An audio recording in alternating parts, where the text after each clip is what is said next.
நமது ஆண்டவரும் அருமை இரட்சகருமாகிய இயேசு கிறிஸ்துவின் இனிய நாமம் மகிமைப்படுவதாக. இந்த மாதத்தின் 1ஆம் தேதியில் மீண்டும் ஒரு காணொலியின் வாயிலாக உங்கள் யாவரையும் சந்திப்பதில் மிகுந்த மகிழ்ச்சி அடைகிறதோடு அல்லாமல் உங்கள் யாவருக்கும் ஸ்தோத்திரங்களையும் வாழ்த்துதல்களையும் தெரிவித்துக் கொள்கிறேன். கர்த்தர் தாமே ஒவ்வொருவரையும் ஆசீர்வதிப்பாராக. எனக்கு அருமையான கர்த்தருடைய பிள்ளைகளை, இந்த நாளிலும் கூட தேவன் நமக்கென்று கொடுத்திருக்கிற வாக்குத்தத்த வசனம் என்னவென்று சொன்னால், சங்கீதங்களின் புத்தகம் 81வது அதிகாரம் 16வது வசனம் இப்படியே சொல்லுகிறது. உச்சிதமான கோதுமையினாலே அவர்களை போஷிப்பார், கண்மலையின் தேனினாலே உன்னை திருப்தியாக்குவேன் என்று கர்த்தர் ஒரு அழகான வாக்குத்தத்தமாக நமக்கு சொல்லியிருக்கிறார். பிரியமானவர்களே, எனக்கு அருமையான கர்த்தருடைய பிள்ளைகளே, பரிசுத்த வேதாகமத்தில் நம் ஆண்டவரும் அருமை இரட்சகருமாகிய இயேசு கிறிஸ்து தம்முடைய ஜனங்களுக்கு, அவரை நம்புகிற, அவரை விசுவாசிக்கிற, அவரை நேசிக்கிற பிள்ளைகளுக்கு அநேக வாக்குத்தத்தங்களை அவர்களுக்கு சொந்தமாக்கி கொடுத்திருக்கிறார். அந்த வாக்குத்தத்தங்கள் எல்லாவற்றையும் அவர் நிறைவேற்றியும் இருக்கிறார். பிரியமானவர்களே, அதற்கு உதாரணமாக ஆபிரகாம், ஈசாக்கு, யாக்கோபு போன்றவர்களை சொல்லலாம். ஆபிரகாமை ஒரு செல்வ சீமானாக ஆண்டவர் ஆசீர்வாதமாக நடத்தினார். அது மாத்திரமல்ல, யாக்கோபு ஆசீர்வாதத்திற்காக ஏங்கி, நீங்கள் என்னை ஆசீர்வதித்தால் ஒழிய உங்களை நான் போகவே விட மாட்டேன் என்று சொல்லி ஆண்டவருடைய பாதத்தை அவன் இறுக பற்றி கொண்டார். அந்த யாக்கோபை தேவன் இஸ்ரவேலாக மாற்றி ஆசீர்வதித்தார். பிரியமானவர்களே, இந்த காலை வேளையில் இந்த செய்தியை கேட்டுக்கொண்டிருக்கிற உங்களுடைய வாழ்க்கையிலும் அந்த இஸ்ரவேலை போன்ற, அந்த யாக்கோபை போன்ற ஆசீர்வாதத்தை கர்த்தர் உங்களுக்கு கொடுக்க வல்லமையுள்ள தேவனாக இருக்கிறார். கர்த்தர் உங்களை ஆசீர்வதிப்பார், கர்த்தர் உங்களை மேன்மையாக வைப்பார். பிரியமானவர்களே, ஈசாக்கையும் 100 மடங்கு பஞ்சமான நாட்களிலே அவன் விதைத்தான். அதாவது அவன் துறவுகளை தோன்றின பொழுது அநேக தடைகள் வந்தது. இயேசுக்கு சித்தனா என்ற துறவுகளை அவன் தோன்றின பொழுது தடைகள் உண்டானது. ரெகோபோத்து பிறந்தது, தடைகள் எல்லாம் நீங்கினது. ஆம் பிரியமானவர்களே, 100 மடங்கு அந்த பஞ்ச காலத்தில் ஈசாக்கை எப்படி தேவன் ஆசீர்வதித்தாரோ, இந்த மாதத்தின் 1ஆம் தேதியிலே கர்த்தர் உங்களையும் உங்கள் குடும்பத்தையும் ஆச்சரியமாய் ஆசீர்வாதமாக நடத்த அவர் வல்லமையுள்ள தேவனாக இருக்கிறார். பிரியமானவர்களே, ஆம், அது மாத்திரமல்ல, அடிமைத்தன வீடாகி எகிப்து தேசத்தில் தம் ஜனங்களை அழகாக மீட்டு கொண்டு வந்தார். வனாந்தரத்தின் பாதையில் அவர்களை ஆச்சரியமாக நடத்தினார். உச்சிதமான கோதுமை என்று சொன்னால் பாருங்கள், தம்முடைய பிள்ளைகளுக்கு ஸ்பெஷலான ஒரு ஃபுட்டை கர்த்தர் என்ன பண்ணுறாரா, கொடுத்து அவங்கள போஷிப்பேன் என்று சொல்லியிருக்கிறாராம். யோசித்து பாருங்கள், அந்த வனாந்தரத்தில் ஆகாரத்தை கேட்டபொழுது தூதர்கள் உண்ணக்கூடிய உணவாகிய அந்த மன்னாவை கர்த்தர் அவர்களுக்கு கொடுத்தார். யோசித்து பாருங்கள், அவர்கள் இறைச்சி சாப்பிட வேண்டி பிரியப்பட்ட வேளையில் காடைகளை கொண்டு வந்து கடற்கரையில் இருந்து காடைகளை கீழ்காற்றினாலே கொண்டு வந்து அவருடைய காலடியில் விழ செய்து அந்த இறைச்சியை அவர்களுக்கு கொடுத்து திருப்தியாய் சாப்பிட செய்தார். எனக்கு அருமையான கர்த்தருடைய பிள்ளைகளை, நாம் ஆராதிக்கிற தேவன் இன்னார் என்பதை நாம் அறிந்திருக்கிறோம். நாம் நினைப்பதற்கும் வேண்டுவதற்கும் அவர் அதிகமாய் செய்கிற தேவனாக இருக்கிறார். இந்த மாதம் முழுவதும் கர்த்தர் உங்களை திருப்தியாய் நடத்துவார், ஆச்சரியமாய் நடத்துவார். உச்சிதமான கோதுமையினாலே உங்களை போஷிப்பார், கண்மலையின் தேனினாலே உங்களை திருப்தியாக்கி நடத்துவார். பிரியமானவர்களே, நீங்கள் எதை குறித்தும் கவலைப்படாதீர்கள். அவர் சொல்லியிருக்கிறார், நான் ஆராய்ந்து முடியாத பெரிய காரியங்களையும் எண்ணி முடியாத அதிசயங்களையும் செய்கிற தேவன் என்று சொல்லி. யோசித்து பாருங்கள், அவரால் செய்ய முடியாத அதிசயமான காரியம் ஒன்றுமே இல்லை என்று வேதம் சொல்லுகிறது. பிரியமானவர்களே, பாலும் தேனும் ஓடுகிற கானான் தேசத்திற்குள்ளாக தம்முடைய பிள்ளைகளை கொண்டு போய் சேர்ப்பேன் என்று அவர் கொடுத்த அந்த வாக்குத்தத்தத்தின்படி இன்ப கானானை சுதந்திரித்துக் கொள்ளும்படியாய் தம்முடைய பிள்ளைகளுக்கு அந்த உன்னதமான பாக்கியத்தை கொடுத்தார். எனக்கு அருமையான கர்த்தருடைய பிள்ளைகளை, இந்த மாதம் பிறந்து 7 மாதம் முடிந்து 8வது மாதத்திற்குள்ளாக நாங்கள் அடியெடுத்து வைக்கிறோம். ஒரு மாற்றமும் எங்கள் வாழ்க்கையில் இல்லை, ஒரு நன்மையும் என்னுடைய வாழ்க்கையில் நடக்கவில்லை என்று சொல்லி கவலைப்பட்டு கொண்டிருக்கிறீர்களா? கசப்பான அனுபவத்திற்குள்ளாக இருக்கிறீர்களா? கர்த்தர் சொல்லுகிறார், மாறாவின் நீரை மதுரமான நீரூற்றாய் மாற்றினது போல, ஒரு தேனாக மாற்றினது போல உங்களுடைய வாழ்க்கையும் தேனாக மாற்ற அவர் வல்லமையுள்ள தேவனாக இருக்கிறார். பிரியமானவர், ஆம், கைவிடப்பட்ட சூழ்நிலை, தகப்பன் தாயினால கைவிடப்பட்ட சூழ்நிலை, சகோதரனால் கைவிடப்பட்ட சூழ்நிலையில் அந்த யாக்கோபை ஆசீர்வதித்தார். தன் சொந்த சகோதரர் பகைக்கப்பட்டு அடிமையாக விற்று போடப்பட்ட யோசேப்பை கர்த்தர் ஆசீர்வதித்து அவன் வாழ்க்கையை இனிமையாக மாற்றினார். ஏன் உங்களுடைய வாழ்க்கையை கர்த்தர் மாற்ற மாட்டார்? உங்கள் வாழ்க்கையை ஏன் உயர்த்த மாட்டார்? கர்த்தர் உங்களை உயர்த்துவார். கர்த்தர் உங்களை மேன்மையாக வைப்பார். நிச்சயமாக முடிவு உண்டு. உங்கள் நம்பிக்கை வீண் போகாது. பிரியமானவர்களே, ஒரு விசேஷமான ஒரு ஆசீர்வாதத்தை கர்த்தர் இந்த மாதத்தில் உங்களுடைய வாழ்க்கையில் வைத்திருக்கிறார்.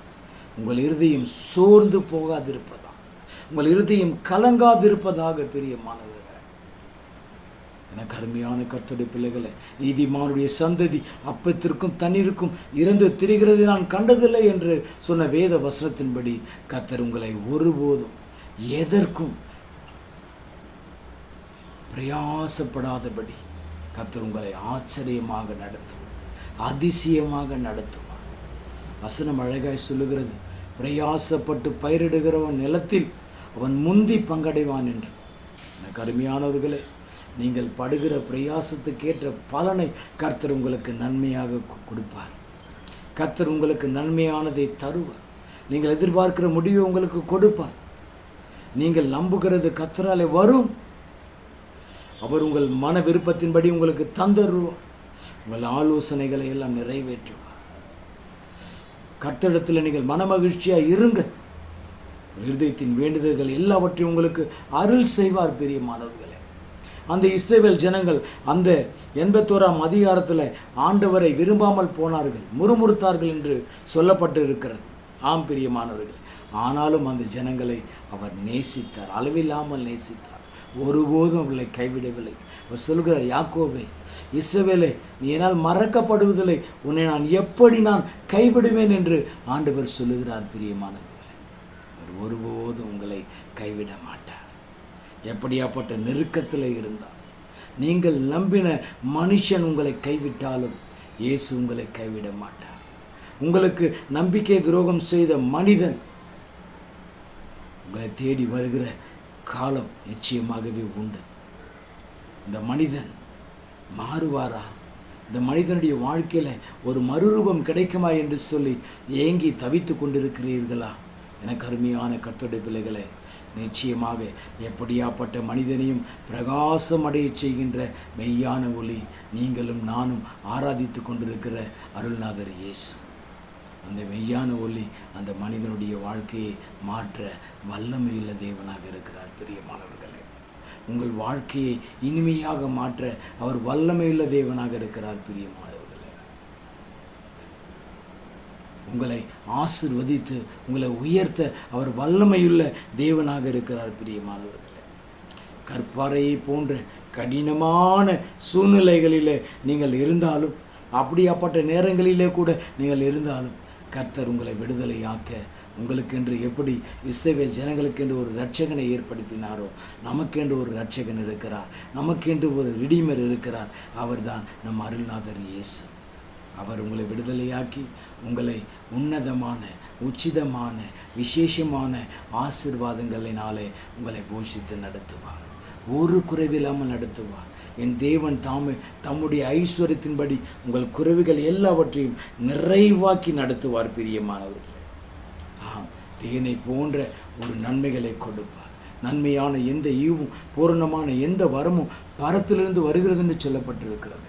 அந்த நன்மையான ஈவுகளை கர்த்தர் கொடுப்பார். பிரியமானவர்களே, உங்கள் வாழ்க்கையில் அவைகள் எல்லாம் நிறைவேறும். கர்த்தர் உங்களுக்கு கொடுத்த வாக்குத்தத்தங்கள் எல்லாம் உங்களுடைய வாழ்க்கையில் நிறைவேற பண்ணுகிற தேவனாக அவர் இருக்கிறார். பிரியமானவர்களே, மேலை நாட்டிலே ஒரு பெரிய போதகர், கடினமான மழை, கடுமையான மழை, வெள்ளம், அவற்றினால அவரும் அவருடைய வீடும் பாதிக்கப்பட்டு போயிருந்தார்கள்.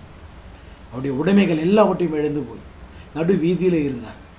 அவர் ஆண்டவரை நோக்கி, ஆண்டவரே, நீர் எனக்கு அடைக்கலமும் கேடகமும் மகா பெரிய பலனுமாய் இருக்கிறீர் என்று சொல்லப்பட்டிருக்கிறதே. ஆபத்து நேரத்தில் என்னை நோக்கி கூப்பிடு, நான் உன்னை விடுவிப்பேன் என்று சொல்லியிருக்கிறீரே. ஆண்டவரே, என் உடைமைகள் எல்லாம் இழந்து நான் நடுத்தெருவில் நின்று கொண்டிருக்கிறேன்.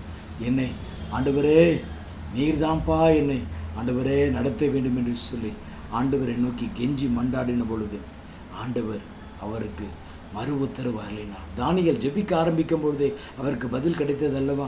அதே போல் இந்த தேவதாசன் ஜெபித்த அந்த மறு வினாடியே ஒரு பதில் அவருக்கு கிடைத்தது.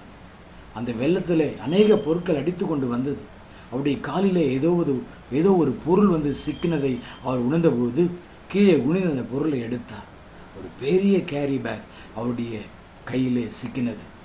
அந்த கேரி பேக்கை திறந்து பார்த்தபொழுது அதில் ஏகப்பட்ட டாலர் பணங்கள் கட்டுக்கட்டாக இருந்தது.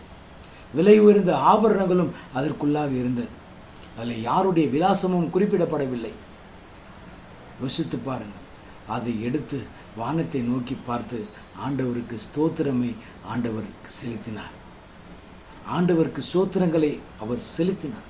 ஸ்தோத்திர பலிகளை செலுத்தினார். பிரியமானவர், ஆண்டவரே, நீர் உம்மை தேடுகிறவர்களை ஒருபோதும் கைவிடுகிற தேவன் அல்ல என்பதை என்னுடைய வாழ்க்கையில் நீர் நிரூபித்து விட்டீர் ஆண்டவர் என்று சொல்லி ஆண்டவருக்கு தன் கரங்களை உயர்த்தி அதே இடத்துல மகிமை செலுத்தினார். பிரியமானவர், எனக்கு அருமையான கர்த்தருடைய பிள்ளைகளை, இந்த காலை வேளையில் இந்த செய்தியை கேட்டுக்கொண்டிருக்கிற உங்களுடைய வாழ்க்கையில் நான் சொல்லுகிறேன், கர்த்தர் உங்கள் துக்கங்கள் எல்லாவற்றையும் சந்தோஷமாய் மாற பண்ண போகிறார், மாற்றப் போகிறார்.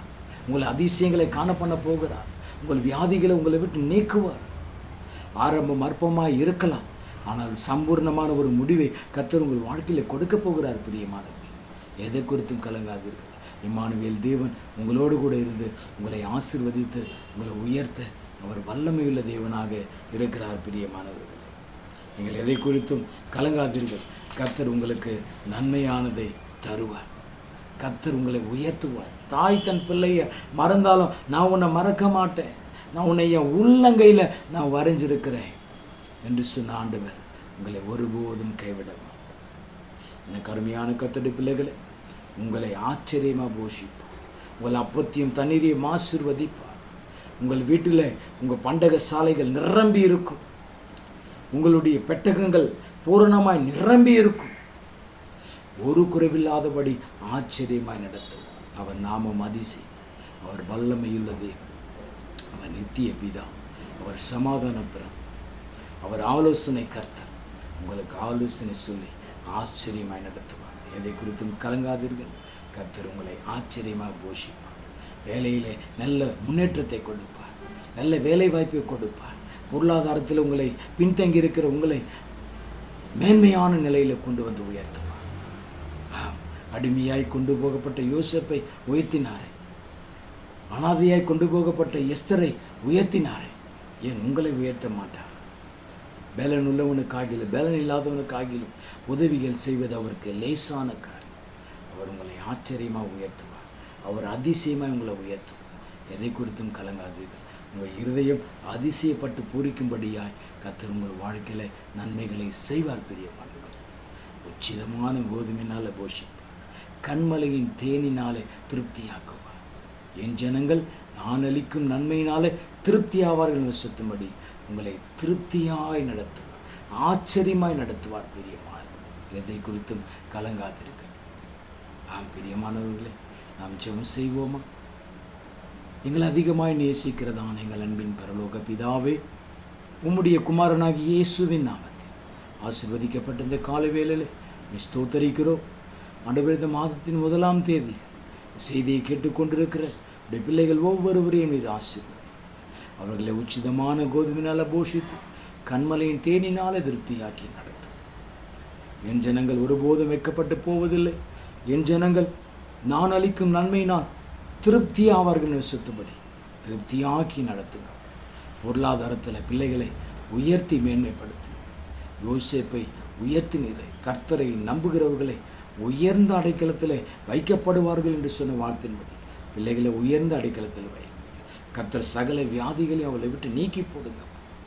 எல்லா பலவீனங்கள் மாறட்டும், சுகம் உண்டாகட்டும், கடன் பிரச்சனைகள் மாறட்டும். வேலை இல்லாத பிள்ளைகளுக்கு நல்ல வேலை வாய்ப்பில் கொடுத்து கர்த்தர் உயர்த்தி ஆசீர்வதிக்கும்படியாக சொல்லிக்கிறேன். ஒரு விசேஷித்த ஆசீர்வாதங்களை பிள்ளைகளுக்கு தான். எஸ், கர்த்தர் இது எல்லாவற்றுக்கும் ஆம் என்றும் ஆமீன் என்றும் பதில் கொடுத்து விட்டதற்காக உமக்கு நாங்கள் நன்றிகளை ஏறெடுக்கிறோம்.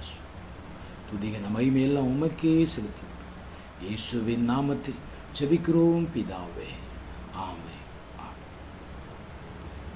கிறிஸ்துவுக்குள் பிரியமானவர்களே, கர்த்தர் இந்த மாதம் முழுவதும் கர்த்தர் ஆச்சரியமாய் நடத்துவார், அற்புதமாய் நடத்துவார். கர்த்தர் உங்களை மேன்மையாக வைப்பார், திருப்தியாக நடத்துவார். God bless you. God bless you. கர்த்தர் உங்களை ஆசீர்வதிப்பார். Thank you.